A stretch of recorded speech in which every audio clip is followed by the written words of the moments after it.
అమ్మ తత్వమును ఆలపింతుము ఆలకించరండి. అమ్మను చూడ అభయము వేడ ఆలసించకండి. తక్కిన వెల్పుల తీరు వేరు మా తల్లి తీరు వేరు. మొక్కిన వారికి మొక్కని వారికి మోక్షమిచ్చి తీరు.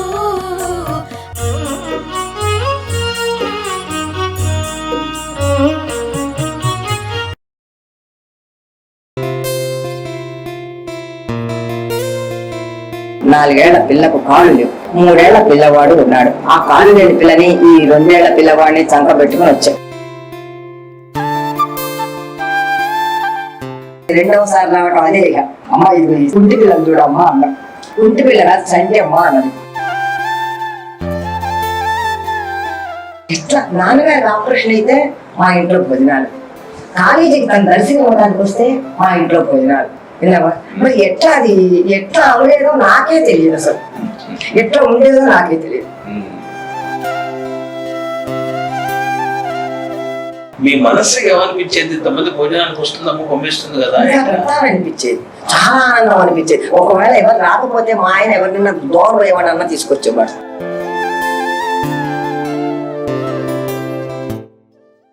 జొన్నపట్ల వెంకటరామయ్య గారు అమ్మకు పరమ భక్తులు, గుంటూరు వాస్తవ్యులు. ప్రస్తుతం అమ్మతో మా అనుభవాల శీర్షికన వారి శ్రీమతి జొన్నపట్ల సీతారామమ్మ గారితో ముఖాముఖి. అక్కయ్య గారు, మీరు మొదటిసారి అమ్మను ఎట్లా దర్శించారు? ముందు మీరు దర్శించారా, మీ భర్త గారైన వెంకటరామయ్య గారు దర్శించారా? దర్శించారు. సుమారుగా ఏ సంవత్సరంలో వారు చుట్టారని మీరు? సంవత్సరం ముందు 63 అనుకుంటా. 1963 సంవత్సరంలో దర్శించారు. మాస్టర్ గారు ఏం చేస్తుండేవారు? హిందూ కాలేజీ హై స్కూల్లో టీచర్ గా పనిచేస్తుంటారు. ఆయన రావడానికి కారణం ఏంటి ఇక్కడికి మొదటిసారి? అమ్మగారు పెద్ద కొడుకు సుబ్బారావు ఉన్నాడు. సుబ్బారావు కూడా అప్పుడు లైబ్రరీలో పనిచేస్తుండేవాడు, లైబ్రరీ మాస్టర్ గా. వాళ్ళిద్దరికి బాగా పరిచయం అయింది. కాంగ్రెస్ లో మాటలు అవి ఇవి చెప్పుకోవటంతో అప్పుడు అమ్మగారి ఈ పుట్టినరోజుకు వాటికి పేపర్లలో ఇంత జనం వస్తున్నారు, అంత జనం వస్తున్నారు, ఇన్ని వేల అంటేను. సరే, నేను మొట్టమొదటిగా ముక్కోటి ఆకాశ నాడు నాకు 4 ఏళ్ల పిల్లకు కాళ్ళు లేవు, 3 ఏళ్ల పిల్లవాడు ఉన్నాడు. ఆ కాళ్ళు లేని పిల్లని ఈ 2 ఏళ్ల పిల్లవాడిని చంకబెట్టుకుని వచ్చాడు. ఆ పిల్ల పేరు శారద, కాళ్ళు లేని పిల్ల పేరు. ఈ పిల్లవాడి పేరు సీను. సీను చక్కగా నడుస్తున్నాడు, ఏంటర్థం పిల్లవాడు చిన్నవాడు, పెద్ద పిల్ల నడవటం. సరే, ఎన్నో వైద్యాలు చేసాం, ఏమీ కుదరలేదు. తర్వాత ఇక్కడికి తీసుకొచ్చి అమ్మ దగ్గరికి వచ్చాం. ఆ రోజు ముక్కోటి ఏకాశి బాగా 12-1 గంట టైంలో వచ్చాము. అమ్మ దగ్గర అక్కడ మందిరంలో అమ్మకు పూజ గీజ అయిపోయింది, దేగంట కూడా కొట్టారు. అసలు అమ్మ లేవాల్సింది.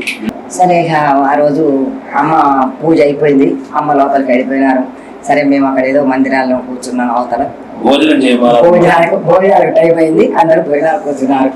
సరే, ఆయన కూడా కూర్చున్నారు, మాస్టర్ కూడా. నన్ను కూడా అక్కడ భోజనం చేయమన్నారు. భోజనం చేయమంటే అంతకుముందు మా ఇంట్లో మడి ఆచార శిష్టాలు చాలా ఉన్నాయి కాబట్టి అక్కడ భోజనం చేయాలంటే చాలా ఇదిగా అనిపించింది. ఇంట్లో మా కుటుంబాలు చాలా ఇది ఆచార వ్యవహార విషయాల్లో చాలా గొప్ప కుటుంబాలు. అందువల్ల నేను ఫోన్ చేయను, వాళ్ళు నాకు ఏకాశం చెప్పాను. నేను వాళ్ళతో ఏకాశం చెప్పేటప్పటికి సరే అయిపోయింది. మా మాస్టర్ పొద్దుకు అమ్మ దగ్గరే ఉండేవారు. సరే, తర్వాత తెల్లవారింది ఎట్లా గట్లా ఆ బామ్మగారు మడిగట్టుకొని 5 నా దగ్గరికి వచ్చి, అమ్మ నిన్న ఎవరో ఏకాశం ఉన్నారట, ఇవాళ ద్వాదశి పారాయణానికి వంట తయారైంది, మీరు మడిగట్టుకొని పోయడానికి రావచ్చు అని చెప్పారు. చెప్తే అప్పుడంగా నేను ఆ పిల్లల్ని మాస్టర్ కప్పు చెప్పి నేను ఉసిరికాయ పచ్చడి, చారు, అన్నం పెట్టారు నాకు. అది నిన్నకన్నా కూడా ఇవాళ తిన్నాను అన్నంత ఆప్యాయంగా తిన్నా. ఆ రోజు మీరు అంత ముందు రోజు భోజనం చేయలేదు ఏకాదశి, అది కూడా తిన్నాను. పిల్లలకి ఏం చేశారు? పిల్లలకి దాని తర్వాత మాస్టర్ ఏదో తెచ్చారు, పెట్టారు, తిన్నాను. మిమ్మల్ని భోజనాలు పిలిచింది కనకమ్మ మామగారు, అమ్మ అత్తగారు. ఆవిడకి ఎవరు చెప్పారో తెలియదు మీకు? ఆవిడ ఎవరు పంపించారో తెలియదు? అమ్మాయి పంపించి ఉండాలి. అదే మనం అనుకోవాలి. అంత తప్ప నేను తెలియదు అంత ముందు. మరి ఎవరు చెప్పారు? అది అది అట్లా అయింది. సరే తర్వాత మళ్ళీ వచ్చేటప్పుడు మా పిల్లల్ని 4 గంటలకి వాళ్ళకు స్నానాలు చేయించాలన్నా అమ్మ నీళ్ళు మేము స్నానం చేయించేవాళ్ళం పిల్లకి. చెరువు నుంచి పీపాలతో తెచ్చుకునేవాళ్ళం. ఆ నీళ్ళు అమ్మగారు స్నానం చేసిన తర్వాత ఆ తొట్టు నీళ్ళు బకెట్లతో మేము పట్టుకొని వంతులుగా ఆ వంతుల ప్రకారంగా ఆ పిల్లలకు స్నానాలు చేయించేవాళ్ళం. అట్లా స్నానం చేయించాం. అట్లా అయిపోయింది. పొద్దుకి 4 అయింది. సాయంత్రం 4 అయిన తర్వాత తిన్నగా దిడిపోయారు అంటే ఇంకా బయలుదేరదామని వెళదాం అన్నారు. మళ్ళీ అమ్మ దగ్గరికి నేను 2వసారి రావటం అదే. ఇక వస్తే రామ్మ అమ్మ లోపలికి రమ్మన్నారు. వచ్చా రాగానే అమ్మని ముందు నాకు హామీసి ఆగకుండా అమ్మ ఇది కుంటి పిల్లలు చూడమ్మా అన్నా. మా పిల్లలు శారదడి ఇది కుంటి పిల్లలు చూడమ్మా అన్న. వెంటనే అమ్మ పిల్లలు అందుకుని కుంటి పిల్ల కాదు సంటి అమ్మ అన్నది. కుంటి కాదు సంటి అమ్మ అన్నది. సరే అది ఆమె ఒళ్ళో కూర్చోబెట్టుకున్నారు కాసేపు. తర్వాత పిల్లలు ఇచ్చారు. సరే చాలాసేపు కూర్చున్నాం. అప్పుడే అంత మొదట చూసినప్పుడు కన్నా కూడా నాకు అప్పుడు గట్టి లేవాలనిపించారు. విన్నామమ్మా అనిపించింది. వెళ్దాం అనిపించటాలి. వెళ్ళదు టైం అవుతుంది వెళ్దామని అన్నా కూడా కళ్ళకు నీళ్ళు వస్తాయి కదా లేవచ్చు కవటల. సరే ఎట్టాగో తిన్నగా లేచాం వెళ్ళాం. ముక్కోటి ఏకాదశికి సంకురాత్రి పండగకి 20 రోజులు 15 రోజులు తేడా ఉంటుంది. అంతకన్నా ఉంటుంది. సంకురాత్రి పండగ వచ్చేటప్పటికి పిల్ల మంచాలు పట్టుకొని నడుస్తారు. స్నానం చేసిన నీళ్ళతో స్నానం చేయించారు. స్నానం చేయించాను. మంచాలు పట్టుకొని నడుస్తారు. గడపలు దాటుతుంది. అంతకుముందు ఇంటర్నెట్కి వెళ్ళేది అది చేయాల్సి వచ్చేదాన్ని. చాలా అవస్థ పడేదాన్ని. అలాంటిది మంచాలు పట్టుకొని నడవటం మొదలుపెట్టింది. మంచాలు పట్టుకొని నడవటం మొదలుపెట్టిన తర్వాత అదే టైంలో మా పెద్ద వీరభద్ర శాస్త్రి సరే వాడిని తీసుకొని మళ్ళీ ఒకసారి అమ్మ దగ్గరికి పిల్ల బాగా నడిచిన తర్వాత పండగ అది అయిపోయిన తర్వాత ఇక్కడ తీసుకొచ్చా. శివరాత్రి అయిన తర్వాత అమ్మ దగ్గరికి వచ్చాం. అమ్మ దగ్గరికి వస్తే అమ్మ చుట్టూ ప్రదక్షిణ చేయించాం. ఆ మంచానికి ఆ గదిలోనే ఆ ప్రదక్షిణ చేయించాం. ఇచ్చిన తర్వాత అమ్మ అన్నారు, అమ్మ ఏ డాక్టర్ దగ్గర మంది ఇప్పించావు అమ్మా, ఏ డాక్టర్ చేత చూపించావు అమ్మా అని అడిగాను. అడిగితే అమ్మ ఏ డాక్టర్ కాదు ఈ డాక్టర్ గారే నాకు ఇచ్చారమ్మా. అమ్మనే చూపించా. అప్పుడు చూపిస్తే నవ్వుకున్నారు. అమ్మ ఇక మొదటి కన్నా కొంచెం పరిచయం అయింది. అట్లా ఇక మీరు నాకు తెలిసినంతలో మీకు అమ్మను చూసిన తర్వాత అమ్మ ఏమన్నా దైవంగా అనిపించిందా, ఈవిడ గొప్ప వ్యక్తి అనిపించిందా, ఎట్లా అనిపించింది? మీరు అంతకుముందు పూర్తిగా దేవుడు అంటే మామూలుగా శాస్త్రాల్లో చెబుతున్న దేవుడు అనే పేరుతో మీరు కొలుస్తూ వచ్చేవారు కదా. ఒక మానవ రూపంలో ఉన్న ఒక ఆకృతిని చూసిన తర్వాత మీకు ఏమనిపించింది? నాకు అసలు అమ్మ మొదట్లో అసలు అమ్మలాగానే మన మామూలు మనిషిలాగానే అనిపించింది. తర్వాత వచ్చిన తర్వాత పిల్లని తీసుకుని మళ్ళీ కాళ్ళు వచ్చిన తర్వాత అమ్మో ఎవరో ఏదో శక్తి ఉన్నది, ఈవిడ మహాబల ఇది కదా అంత శక్తిమంతురాలు కాబట్టి మనం ఆవిడ దేవతగానే పూజించుకోవాలని మనసులో బాగా సంకల్పం కలిగింది నాకు. ఇంకా అప్పటి నుంచి అట్లా వస్తూ వారం నెల అట్లా వస్తూ ఉండేవాళ్ళం. మీరు మాస్టర్ గారు మీ భర్త గారు కలిసి వచ్చేవారా, మీరు ఒక్కరే వచ్చేవారా? అట్లా వస్తే మా మామగారు ఇంట్లో ఊరుకునేవారు కాదు. ఎందువల్ల అంటే ఇక్కడ సమిష్టి బంతి వల్ల ఆయనకు నచ్చదు. సమిష్టి బంతి భోజనం చేసి వెళ్ళామంటే మేము మళ్ళీ అక్కడ పవిత్రం అవ్వాల్సిందే. అంటే అన్ని కులాలు కలిసి అందరు కలిసి అమ్మ దగ్గర భోజనం చేసినప్పుడు వాళ్ళతో కలిసి భోజనం చేయడం మూలకంగా ఆయనకి ఇష్టం ఉండేది కాదు. మేము ఢిల్లీలో కూడా వెళ్ళామంటే ఆయన కోపం. అప్పటి రోజుల్లో మా అక్కయ్య గారు లేడీ హెల్త్ స్కూల్లో పొన్నూరులో పనిచేస్తున్నారు టీచర్. అప్పుడు పిల్ల కాళ్ళు వచ్చిన తర్వాత నాకు పిల్లవాడు మళ్ళీ గడుపుతూ ఉన్నాను నేను, ఈ పెంచలేకపోతే ఆవిడ ఈ పిల్లని తీసుకుంది. కాళ్ళు తిరుగులు శారదని. అప్పుడు ఏమిటి మా మామగారితో అబద్ధాలు ఆడి నేను పిల్లలు దూడాలు పెడుతున్నానని వచ్చేదాన్ని. నేను ఆ పొన్నూరులో దిగేవాళ్ళ కాదు, ఇక్కడికి వచ్చి అబ్బాయి చూసి మళ్ళీ సాయంత్రానికి ఇంటికి వెళ్ళేదాన్ని. మాస్టర్ మటుకు ఆదివారం వస్తూ ఉండేవారు. సుబ్బారావు ఆయన ఇద్దరు కలిసి వస్తూ ఉండేవాడు. ఇప్పుడు చోర ఎప్పుడు వెళ్ళేవారో తెలిసేదే కాదు నాకు. నేను మటుకు నెలకు 15-20 రోజులకి 15 రోజులకి అట్లా వస్తూ ఉండేదాన్ని. శారదకు బాగలేదు పిల్లల్ని చూసి వస్తారు అని ఇంట్లో అబద్ధాలు చెప్పి వచ్చేదాన్ని. మీరు వచ్చినప్పుడల్లా మరి ఆ తర్వాత కూడా మీకు మడితో భోజనం వచ్చేదా ఇక్కడ, లేకపోతే మీరు కలిసి భోజనం చేసేవాళ్ళు ఎక్కడ? ఇక్కడ భాగ్యం అయ్యేవాడు లోపలే పెట్టేవాడు, లోపల తినేదాన్ని నేను. అట్లా భోజనం చేసేవాళ్ళం. మీ ఇంట్లో నేను వింటాం ఏంటంటే మీ ఇంట్లో చాలా కాలం అమ్మ ఉండగా ఢిల్లీ నుంచి కానీ ఎవరైనా కానీ వస్తే మీరే చాలా మందికి మీ పిల్లలతో పాటు భోజనం వండి పెట్టేవారని చెందేవారని చాలా మీ ఇంట్లో చిన్న పూర్ణాలు అని చెప్పిన అమ్మ అంటూ ఉండేదని విన్నాను. దానికి మీరు ఆ రకంగా పెట్టగలగడానికి పెట్టాలనిపించడానికి కారణం ఏదన్నా ఉందా లేదా అంతమంది పెట్టేవాళ్ళు? మాట్లాడితే పెట్టడానికి ఒక్కటి కూడా ఉండేది కాదు. మేము చాలా ఇదిగా ఉండేవాళ్ళం. పొద్దున ఇదైతే ఏమిటా, రాత్రికి ఇదైతే ఏమిటా అని ఉండేవాళ్ళం. నాకు 8 మంది పిల్లలు. మా మామగారు, మా మరిది, మా పెద్ద మామగారు కూడా ఇక్కడే ఉండేవారు. ఇంకా వచ్చేవాళ్ళు పోయేవాళ్ళు. సరే, మా మామగారు గతించిపోయారు, మరిది గతించిపోయారు. తర్వాత కూడా చాలా కష్టంగా ఉండేది. అంత కష్టంగా ఉన్నా అమ్మ మా ఇంటికి పంపించేది.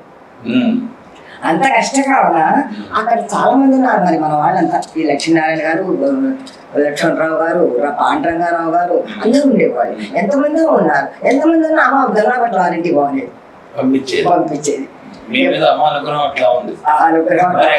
మరి ఏమీ ఉండేది కాదు.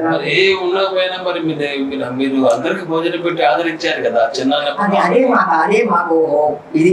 అమ్మ గుంటూరులో అన్నపూర్ణాలు అని చెప్పిన అమ్మ సాక్షాత్తు అందంటే చాలా గొప్ప విషయం కదా. మరి మీరు అసలు ఉండేది రాదు నాన్న. ఏది ఎట్లా నాన్నగారికి ఆపరేషన్ అయితే మా ఇంట్లో భోజనాలు, కాలేజీకి తన దర్శనం ఇవ్వడానికి వస్తే మా ఇంట్లో భోజనాలు. విన్నావా? మరి ఎట్లా అది ఎట్లా ఉండేదో నాకే తెలియదు. అసలు ఎట్లా ఉండేదో నాకే తెలియదు. నాన్నగారు ఆపరేషన్ అయిన భోజనానికి వస్తానంటే రైతులు 15 మంది, 20 మంది, 25 మంది వస్తానని చెప్పారు. 25 మంది వస్తానంటే రైతులకు 25 మంది పెట్టాలంటే మనం 30-40 మంది తింటాం. వాళ్ళ ఇది అప్పటి రోజు అంత ఇది. మనమే ఎక్కువగా తినేవాళ్ళం, టిఫిన్లు కాఫీలు లేకుండా. ఇప్పుడు అప్పుడు నాకు చాలా భయం వేసింది. ఆ రోజున లక్ష్మణరావు గారి ఇంటి నుంచి మేము వచ్చే రోజున భగవంతుడా ఎట్లా ఈయన ఆ నాన్నగారు వెంకటరామయ్య గారు మీ ఇంటికి రేపు రైతులందరూ వస్తారు, ఆపరేషన్ కదా, భోజనాలు మీ ఇంటని అన్నారు. ఎట్లా ఆ లక్ష్మణరావు గారి కొత్తపేట నుంచి మా ఇంటి దాకా ఏడుస్తూ వచ్చాం మేము. సంతోషంగా రాల ఏమిటా అని. తెల్లవారి పొద్దున్నే మాకు పాలు పోసే అమ్మాయి ఉంది. ఆ అమ్మాయికి చిల్లర కొట్టున్నది. చిల్లర కొట్టుంటే ఆ అమ్మాయి చాలా కఠిన రాదు. మరి అట్టాడిది ఏదో మాట మీద దాని హృదయంలో ప్రవేశించి రాజలక్ష్మి నేను ఒకటి అడుగుతా చెప్తావా అన్న. ఏమిటమ్మా చెప్పమ్మా అని. అంటే ఏం లేదు, ఇట్లా 25 మంది వస్తారు, నాకు కొంచెం సరుకు కావాలి, ఎల్లుండి ఫస్ట్ వస్తుంది కదా, డబ్బులు ఇస్తానని, అప్పుడు ఇస్తానని, తీసుకోవా నీకే భాగ్యం అన్నాను. అట్లా అందరికీ ఇచ్చింది. వచ్చిన వాళ్ళందరికీ 40 మంది ఎంతమంది అన్నారు అని వాళ్ళకి అన్నం పెట్టాం. చక్కగా తిన్నారు, ఆనందంగా వెళ్ళారు. అట్లాగే జరిగినాయి అన్ని. ప్రత్యేకంగా చెప్పాలి. నేను పెద్దవారు ఏమనుకోమాకండి, మీరు ఇంత కష్టంగా అంటే కష్టం ఉంది అంటే మీరు కూడా మధ్యతరగతి కుటుంబీకులే కాదు కాబట్టి వచ్చిన వాళ్ళందరికీ భోజనం ఎట్లా అని చెప్పి ఇక్కడ అన్నపూర్ణాలలో అమ్మ ఎట్లా నడిపిందో అట్లాగే మీ దగ్గర నడిపింది. మీ మనస్సుకి ఏమనిపించేది? ఇంతమంది భోజనానికి వస్తుంది, అమ్మ పంపిస్తుంది కదా అనిపించేది. చాలా ఆనందం అనిపించేది. ఒకవేళ ఎవరు రాకపోతే మా ఆయన ఎవరినైనా దూరం ఎవరినన్నా తీసుకొచ్చేవాడు. ఆయన బంతికి భోజనానికి మనిషి లేకపోతే తినేవాడు కాదు. ఆయన అంత ఇదిగా ఉండేవాడు. ఇంట్లో ఉన్నదో లేదో తెలియదు. ఇల్లు గృహం పట్టించుకునేవారు కాదు. ఆ వచ్చిన జీతం నా చేతిలో పెట్టేవారు, నేలకు నరుకునేవారు. మా పెద్ద అబ్బాయి ఉన్నాడు, మా పెద్ద అబ్బాయి నేను ఈడ్చుకొచ్చాం. ఇంట్లో ఆయన ఉన్నా కూడా ఆయనకేం పట్టించుకునేవారు కాదు. మీరు మీ అనుష్ఠాన దేవత ఏమన్నా ఇప్పుడు ఏమన్నా ఉన్నారా? అమ్మనే అనుకో దేవత. అనుష్ఠాన దేవత కోసం మేము అక్కడ నాకెవరు మాకు అసలు ఏదో వీరభద్రేశ్వర స్వామి మాకు కులదేవత అనేవాళ్ళు. పూర్వం మా వాళ్ళు మాకు తెలియదు. నేను అమ్మ దగ్గరికి వచ్చినప్పుడు అమ్మ ఏదన్నా ఉపదేశం చేయమని అడిగాము. అప్పటికి ఉపదేశాలు మీకు అక్కర్లేదన్న. ఎందుకనంటే నువ్వు గాయత్రి చేసుకుంటావో చేసుకోరా, నువ్వు ఏదో నీకు వదిలేదు, నువ్వు అన్నం పెట్టుకోవాలి అంతే. అదే ఉపదేశం నాకు, అదే ఉపదేశం ఆయన. అంతకుముందు ఏదో బాగానే అవన్నీ చిన్న చిన్న ఏవో అయినా కానీ అమ్మ దగ్గర కావాలనుకున్నాను. ఓ స్వాముల వారి దగ్గర వాళ్ళ దగ్గర అయింది కాదు, ఏదో అయిపోయిందట్టు. ఇప్పుడు అమ్మ అంటే మీకేంటి ఇప్పుడు ప్రస్తుతం ఉన్న భావన? సాక్షాత్ ఆవిడ మాతృమూర్తేనా లేదా అవతారమైనా దేవతైనా ఎట్లా అని మీకు మీ అభిప్రాయం ఏంటి? మొదట్లో అసలు మాతృమూర్తి భావనే ఉండేది. తర్వాత దేవత గారే కొలుచుకుంటున్నాము. నైవేద్యం పెట్టడం, ఆమె పూజ చేయాలి. ఆమె పెట్టింది ఏ కొత్త వస్తువు తెచ్చుకున్నా, ఏ కొత్త బట్ట కట్టుకున్నా ఆమె అక్కడ పెట్టండి మేము తినం, మేము కట్టు చూడడం అని. ఇప్పుడు దేవత గారే పూజించుకుంటున్నాం. మీ జీవితం చాలా సంతృప్తికరంగా అమ్మ అనుగ్రహంతో నడుస్తుందని మీ పిల్లలందరూ కూడా. మా పిల్లలందరికీ నాకు అసలు తమ్ముళ్ళు మగతోడగుట్టు లేరు. మగతోడగుట్టు లేకపోతే సుబ్బారావు అవసరం మొట్టమొదట మా ఇంటికి వచ్చినప్పుడు అక్కయ్య అన్నాడు. అనగానే నాకు ఒళ్ళంతా ఏమిటో గరిపొచ్చినట్టు అనిపించింది. నాన్న మళ్ళీ ఒకసారి అన్నాడు 2 సార్లు అక్కయ్య అక్కయ్య. నాన్న నన్ను ఎప్పుడు ఇట్లాగే పిలవమని అడిగాడు. అట్లాగే అక్కయ్య అన్నాడు. చాలా అది అది పట్టుకుని అమ్మ మా ఇంట్లో ఏ భార్య గర్భ పచ్చడి చేసుకున్నా పసుపు కట్నాలు పంపించేది. మా పిల్లలు ఆడపిల్లల పెళ్ళిళ్ళకు సుబ్బారావే కప్పులో కూర్చోబెట్టి తీసుకొచ్చేవాడు. అట్లా తీసుకొచ్చేవాడు. తర్వాత మరి మా 4వ పిల్ల పెళ్లి నాటికి సుబ్బారావు లేడు, లేకపోతే రవి టూర్లో ఉన్నాడు. ఎక్కడ బొంబాయిలోనే ఎక్కడ ఉన్నాడు. అక్కడికి ఫోన్ చేస్తే ఆ టూర్ మార్పులు కూడా వచ్చి మా 4వ పిల్ల పెళ్లికి హాజరయ్యాడు. చాలా అదృష్టం కదా. చాలా అదృష్టం. అమ్మ ఇచ్చిన వరం చాలా బాగుందమ్మా. అదే కాదు, చెడ్డ పని కూడా వాళ్ళే నడుపుతోడు. అది అది కాదమ్మా, నీ ఎందుకు పూర్తి అమ్మకు అనుగ్రహం పూర్తిగా ఉందంటానికి నిదర్శనం అదే కదమ్మా. అప్పుడు మాస్టర్ గారు మీరు మాస్టర్ గారికి జబ్బు చేస్తే హాస్పిటల్ అందరు తీసుకుపోమన్నారు. ఇది ముందు ముందు చెప్తున్నాను చేసుకో. ఆ మాస్టర్ గారు హాస్పిటల్ అన్నారు, అమ్మ ఇంటికి తీసుకెళ్ళండి, ఈయన బతకడు, ఏం చేసినా ఈయన ప్రయోజనం లేదన్నా కోమాలో వెళ్ళిపోయినారు. అప్పుడు ఏం చేయాలో మా ఇద్దరికి తోచలే. అద్దెకు నీళ్ళకు తీసుకెళ్దామా కిందకి. మేము అప్పుడు ఇల్లు అమ్ముకున్నాం. పొలం ఇల్లు ఉండేది. అమ్మని పొలం అమ్మన్నావా ఇల్లు అమ్మన్నావా అమ్మ అంటే ముందు ఇల్లు అమ్మండి రాదు. ఆ ఇంట్లో ఫౌండేషన్ లో బ్రోకర్ ఉండేది, శ్మశాన్ని అంటది. ఒకప్పుడు అమ్మే చెప్పారు మా, అది అమ్మంటది. సరే అదే అమ్మేసాం. సరే తప్ప పిల్ల పెళ్లి కాస్త పిల్ల పెళ్లి కాక అమ్ముకున్నాం. తర్వాత ఏం చేసింది, మాస్టర్ ఇల్లు లేదని దిగులు పడ్డారట. అమ్మ దగ్గరికి వచ్చి ఒకసారి అడిగారట, చిన్న బుచ్చి ఇల్లు అమ్ముకొని ఇంటి దగ్గరికి వచ్చి సొంత ఇల్లు లేదుగా అమ్మ అన్నారట అమ్మ. అంటే సరే వెళ్ళకుండా ఊరుకున్నదట. తర్వాత ఆ సొంత ఇల్లు ఏదన్నా దిగులు ఉన్నదనేమో ఏమో ఆవిడ ఏం చేశారు, ఆ డాక్టర్లు తీసుకుపోమన్నారు కదా, ఇంకా మేము అద్దె ఇంట్లో ఎక్కడికి తీసుకెళ్తాం, అలా అద్దె కట్టుకుంటూ అక్కడే ఉన్నాం. వాడికి నేను నాకు వాడు మేము ఇద్దరు, ఇంకెవరు లేరు. తక్కువ అంతా చిన్న పిల్లలు, మా అత్తగారు మా అమ్మగారు ఎవరు లేరు. అట్లా అయ్యేటప్పటికి అమ్మ తెల్లవారేటప్పటికి నాన్నగారు సుబ్బారావు, రామకృష్ణయ్య, గోపాలన్నయ్య, డాక్టర్ వినోజ్ కుమారి, ఇంకా ఎవరో వాళ్ళు వీళ్ళు అందరు వచ్చారు. చాలా మంది వచ్చారు. ఒక వ్యాను, ఒక జీపు ఇవన్నీ వేసుకొని వచ్చారు. వచ్చి నాన్నగారు నాతో అన్నారు, అమ్మ మీ అమ్మగారు మిమ్మల్ని అక్కడికి తీసుకురమ్మన్నారమ్మా అని చెప్పారు. నన్ను సాక్షాత్తు ఆవిడ దగ్గర ఉండి అన్ని రకాలుగా మీరు చెప్పినా చెప్పకపోయినా మిమ్మల్ని కాపాడుతుంది అనడానికి మరి ఇంతమంది వచ్చి మీరు చెప్పకపోయినా మీ మనసులో భావాలు రమ్మన్నారు. అంటే నాన్నగారు అంతకన్నా భాగ్యం వస్తారన్న. సరే అయిన తర్వాత ఆయన అడిగాం, అన్నారు. అన్నారు. సరే మధ్యాహ్నం సర్దుకున్నాం. మాకు అవన్నీ వదిలేశారు. ఆ వ్యాను ఆ జీపు వదిలిపెట్టి వాళ్ళు వెళ్ళిపోయినారు. మేము వాటిల్లో వచ్చాం. ఇక్కడికి వచ్చేటప్పటికి 3 దాటిపోయిన తర్వాత అమ్మ పైకి తీసుకురమ్మన్నారు. ఆయనకి యూరియన్ లేదు. ఒకే దాంట్లో విరోచనాలు అయ్యేటువంటి నీళ్ళు అవుతుండే. ఆ నీళ్ళు అవుతుంది దుర్వాసన. అది తేప తీస్తూ ఉండాలి. గంట 10 సార్లు అయ్యేవి తీస్తూ ఉండాల్సి. అది అక్కడ అమ్మ తీసుకురమ్మంటే అమ్మ దగ్గర అక్కడ ఉండమంటుంది. ఉండటానికి నాకు అసహ్యం అనిపించేది. వచ్చేవాళ్ళు పోయేవాళ్ళు. ఆయన అక్కడే ఉండనియండి ఉంటుంది. కాదమ్మా మేము ఎక్కడ ఉండనమ్మా, చెన్నై చేయలేరు కూడా అమ్మా అంటే అప్పుడు ఆ రోజు అక్కడ ఉంచుకుంది. అప్పుడే హైమాలయం నుంచి మేము పైకి వెళ్ళాం. కానీ హైమాలయం ప్రసాదం నైవేద్యం వచ్చింది. అన్నం తింటావా అని అడిగింది అమ్మ. మొదట అసలు వచ్చావా అంటే వచ్చా, ఎక్కడికి రావాలో అక్కడికే వచ్చానన్నారు. కోమాలో ఉన్నవాడు నేను ఎక్కడికి రావాలో అక్కడికే వచ్చానమ్మా అన్నారు. తర్వాత ప్రసాదం తింటావా అంటే ఏం పెట్టేది నువ్వేది పెడితే అది సమాధానం బాగా చెప్పారు. అప్పుడు ఆ అమ్మ ఏదో కొంచెం ఆమె నోట్లో కలిపి పెట్టింది, సప్పరించారు, అయిపోయింది. తర్వాత మాకు ఆసుపత్రి దగ్గర రూమ్ ఇచ్చారు. ఆ రూమ్ లో ఉన్నాం. ఇక్కడ జిల్లాలో ఎంఎంసీ పక్కన ఇచ్చారు. అక్కడ ఉన్నాం. ఆ రూమ్ లో ఉన్నాం. తర్వాత దాని పేరు ఏంటంటే ఇంకా దక్షిణాయన ఉత్తరాయణ పుణ్యకాలం రాలే. పరీక్ష అందరు అదే అన్నారు, పరీక్ష మహారాజు లాగా ఉత్తరాయణ పుణ్యకాలం వచ్చిందాకా. నేను కూడా అట్లాగే విన్నాను. ఆయన చాలా గొప్పవాడు, భవిష్యత్ మహారాజు లాగా. ఆయన అట్లాగే 11 రోజులు భీష్ముడు అంతేగా, భీష్ముడు లాగానే కూడా అట్లా ఉన్నారు. అట్లాగే ఉన్నాం. ఆయన అది చావు కాదు, అది పెళ్లిలాగా. సరే మా వాడు అందరం కూతురు కొడుకులు విజయప్రభుత్వ జనంతో వచ్చాము మేము. ఈ బోర్డంత జనంతో రావడంతో ఏం చేశారంటే మా వాడు ఒక రోజున అమావాస్య నాడు వెళ్ళి, అమ్మ ఏంటమ్మా ఇంకా ఇట్లా ఉంచావు, అందరు ఉద్యోగాలు మానుకొని వచ్చారు, ఎట్లాగమ్మా అటు ఇటు తేల్చకపోతే ఎట్లాగమ్మా అని మా పెద్దవాడు అడిగాట. అమ్మని అడిగితే ఒక టైం వస్తుందండి అన్నట్టు. మర్నాడు పొద్దున్నే మళ్ళీ పొద్దున్నే మా వాడి వెళ్ళి కూర్చుంటే, ఒరే 11ంటికి నేను తీర్థం ఇస్తా, నువ్వు స్నానం చేసిరా, ఆ తీర్థం తీసుకెళ్ళి మీ నాన్నకి ఇవ్వు. మీ నాన్నకి ఇచ్చేటప్పుడు మీ అమ్మ నువ్వు ఉండండి, ఇంకెవ్వరు ఉండద్దు. వాడికి మొలతాడు తీయండి, జంజం తీసేయండి.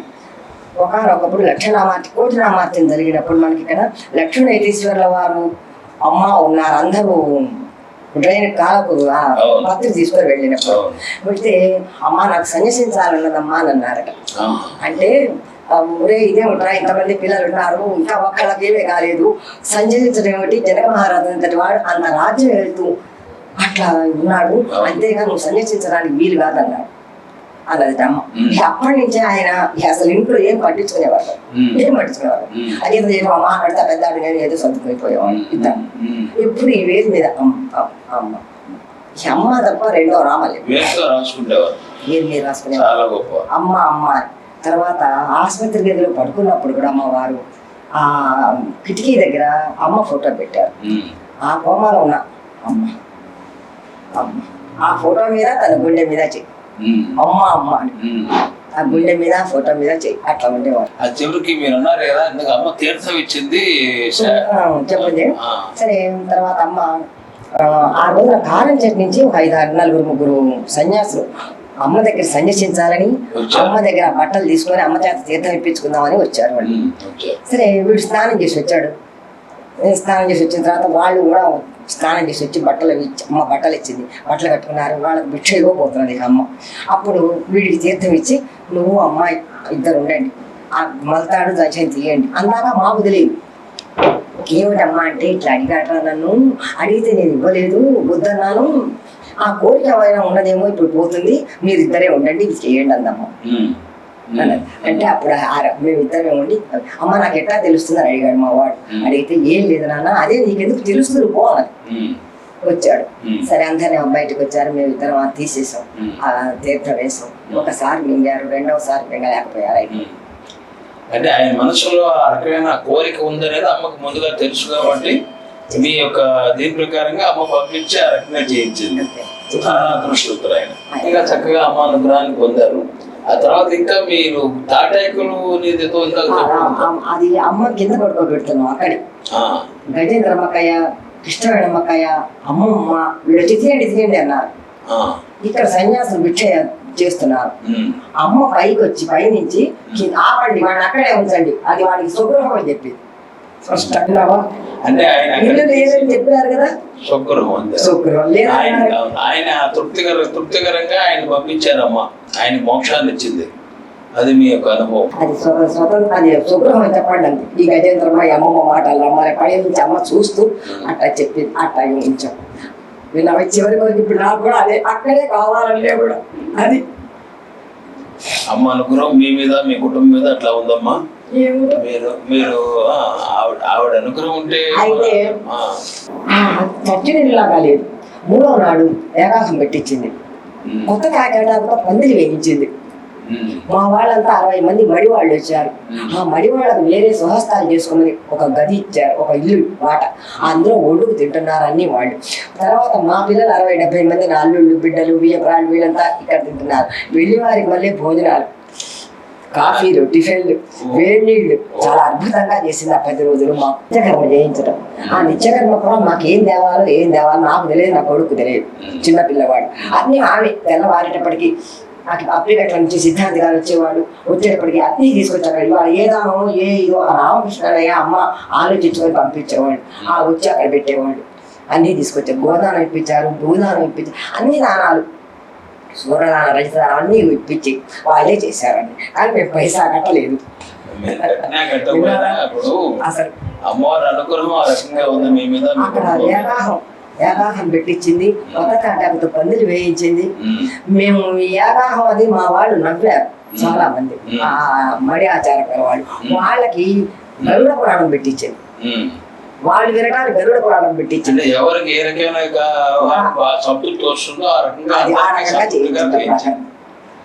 అమ్మ అంత చేయించేది. అమ్మ అన్ని తెలిసినవాడు కదా, అమ్మతో జగదీశ్వరుడు కదా. 13వ రోజునే నన్ను తీసుకొచ్చి పిల్లలందరూ అమ్మకి వైకుంఠ సమారాధన చేసుకొని వెళ్ళిపోతుంటే నన్ను తీసుకొచ్చి హైమాలయంలో పెట్టమంది. హైమాలయంలో పెట్టారు. హైమాలయంలో ఉన్న తర్వాత ఆ రోజు సాయంత్రమే నన్ను తన దగ్గరికి పిల్లలందరూ వెళ్ళిపోయినారు. నన్ను రమ్మంటే తిరుమలమ్మ కయ్యట్టు నన్ను తీసుకొచ్చింది. వచ్చాను, చాలాసేపు కూర్చున్నా, బాధపడ్డాను. అయిపోయింది. తర్వాత నేను ఇంటికి మళ్ళీ హైమాలయానికి వెళ్ళా ఉన్నా. ఆ తర్వాత 17వ రోజున స్వీటి పుట్టింది. శేషపురుడు వచ్చి రెండో కూతురు పుట్టింది. ఆ పుట్టడంతో ఆ శేషు హాస్పిటల్లో ఉంది, నాగమణక్కయ్య హాస్పిటల్లో ఉంది. ఇక్కడ నాన్నగారికి గొప్ప ఎవరికైనా వచ్చేవాళ్ళు. నన్ను 17 రోజులు మొగుడు వచ్చిన మొండని 17 రోజులు దాన్ని ఇక్కడికి తీసుకొచ్చి అన్నం వండి పెట్టాలి. అమ్మకి నాకు సిగ్గు వీడియో ఏమీ అనిపించాలి. ఏమిటో మామూలుగానే ఉన్నా, హాయిగా వచ్చే వండే పెట్టే, అందరికీ వండి పెట్టే. అమ్మ సంకల్పం కదా అది. నాకు ఇట్లా ఆయన పోయినారే, అయ్యో ఎవరి దగ్గర పోకూడదే అన్న సిగ్గు తెలియలేదు, ఒక బిడియం తెలియలేదు, ఒక ఏమీ తెలియలేదు. ఆ రోజున నేను 13వ రోజున వచ్చిన రోజునే నా వీపంతా ఒళ్ళంతా నెవిరి చాలాసేపు ఆ ఒళ్ళు పడుకోబెట్టుకొని చేసింది.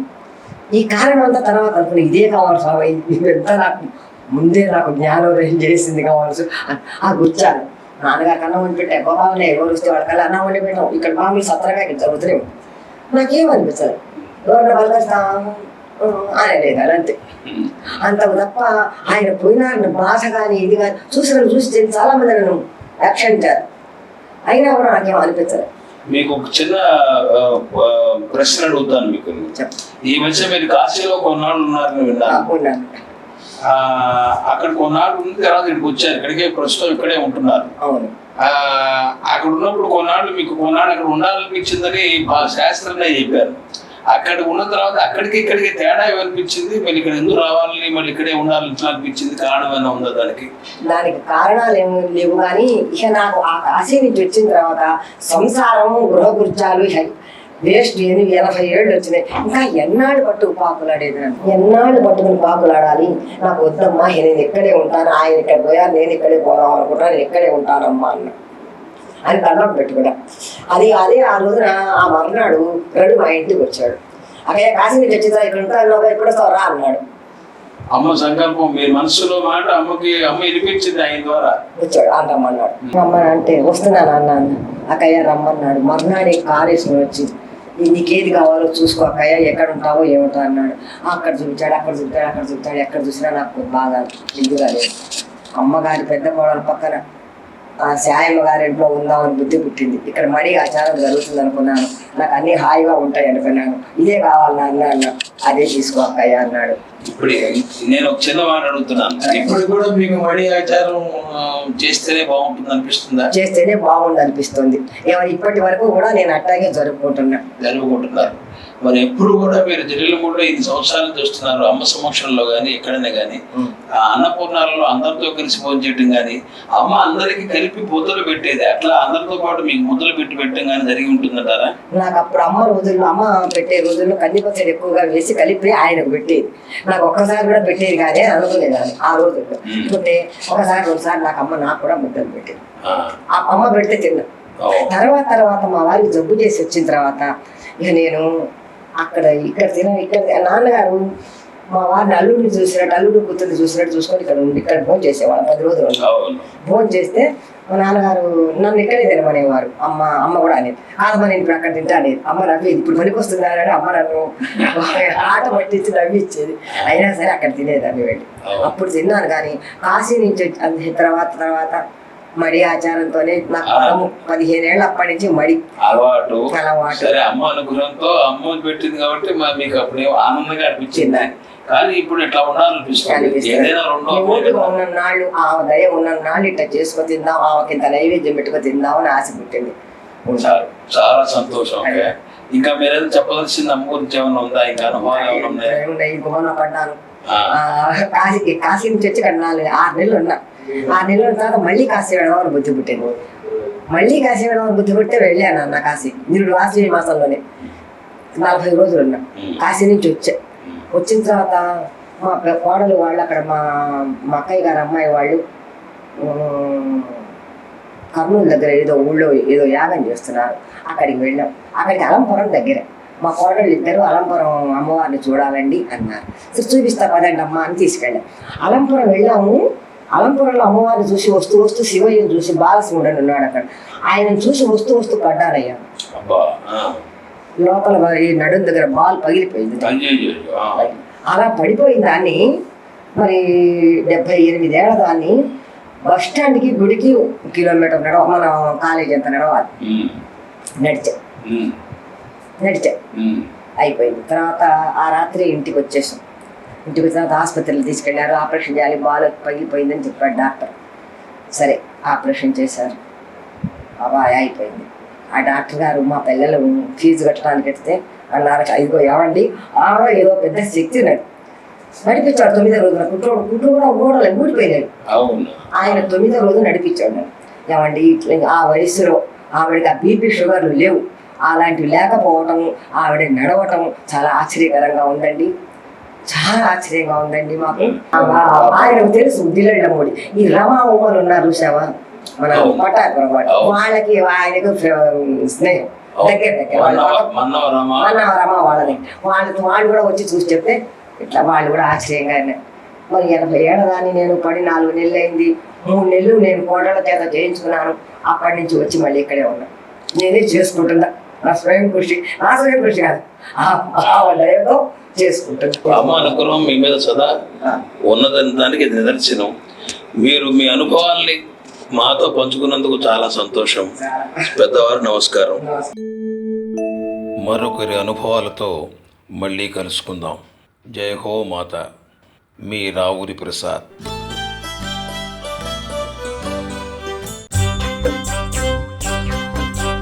రండి రండి జిల్లెళ్ళమూడి, లెండి లెండి నిద్రను వీడి, అన్నలారా 2 కన్నులారా మీరు అమ్మను కంటారు, అమ్మవారంటారు. రండి రండి జిల్లెళ్ళమూడి, లెండి లెండి నిద్రను వీడి. రండి రండి జిల్లెళ్ళమూడి, లెండి లెండి నిద్రను వీడి. రండి రండి జిల్లెళ్ళమూడి, లెండి లెండి నిద్ర